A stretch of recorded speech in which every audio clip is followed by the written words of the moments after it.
Please welcome to the red chair, Rachelle Lefevre.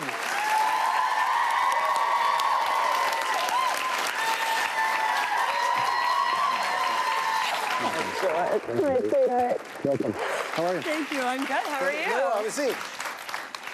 You're picked up. You're back. This is it. Picked up. I'm back. Can I just say I'm so excited to finally be in the red chair? That's nice, eh? Yeah. Is it comfortable? It's very comfortable. Sit in this one. See the difference. Sit in that one. Okay. All right. All right. So, George, you've had a long and illustrious career. Listen, I have read many Stephen King books, so yes, I feel like I'm qualified for this one. How's it going? Congratulations. Thank you. It's going amazing. I'm going back in 2 weeks to do season 2.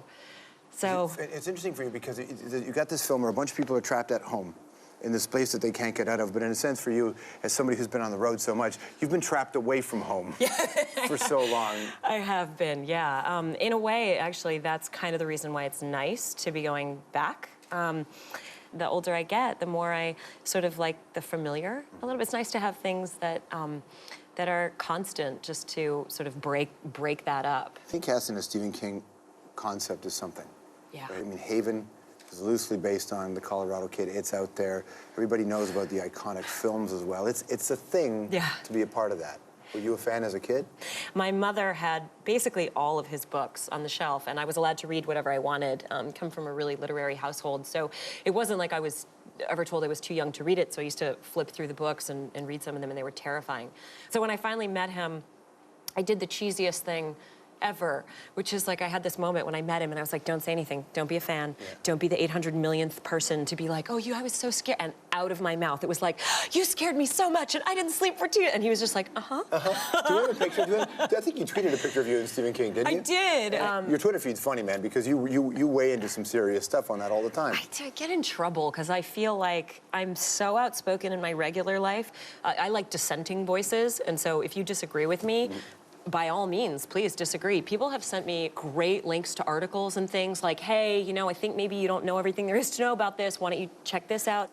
Look at this. There's a picture of you. Au natural. No makeup, natural hair before the incredible Carol Kangas, who's an amazing makeup artist, gets her hands on me after a photo coming in 90 minutes.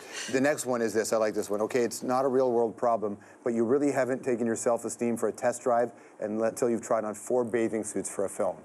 Like, you do that. Yeah. You tweet about body image stuff I do. all the time in an interesting way. Why do you do that? I'm aware of the cycle of like self-loathing.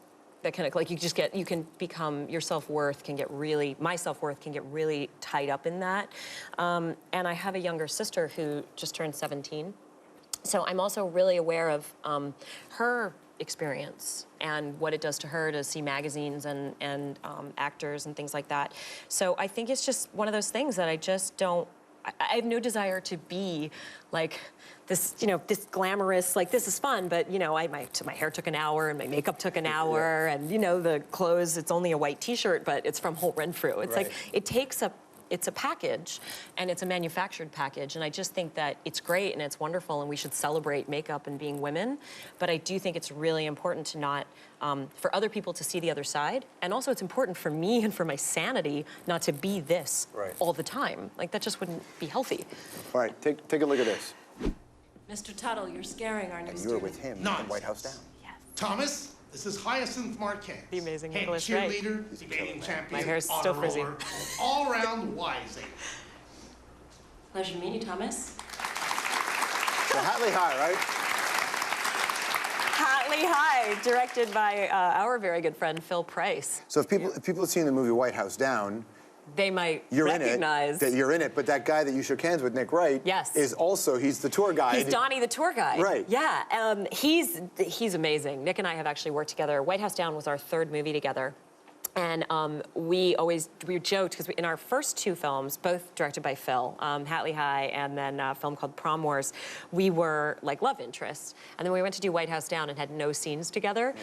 And there we are filming this huge, massive scene at the end of the movie on the White House lawn. All the characters are there. It's like mayhem, and there's things are on fire. And so he comes up and he hits on me at the end of the movie. Right, because that's what he knows how to do. Because that's what he knows how to do. And he does it in this really funny way. And it was totally improv, and Roland loved it, and he left it in the film. All right, time for Anthropology. Which one terrible song that you will unabashedly love until the end of time?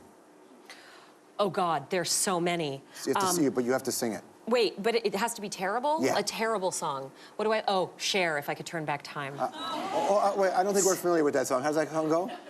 All right, I can't sing, so I'm gonna. If I could turn back time. That's amazing. If That's I could amazing. find a way. You gotta watch Under the Dome. It's on Mondays on Global. Rachelle Lefevre will be right back.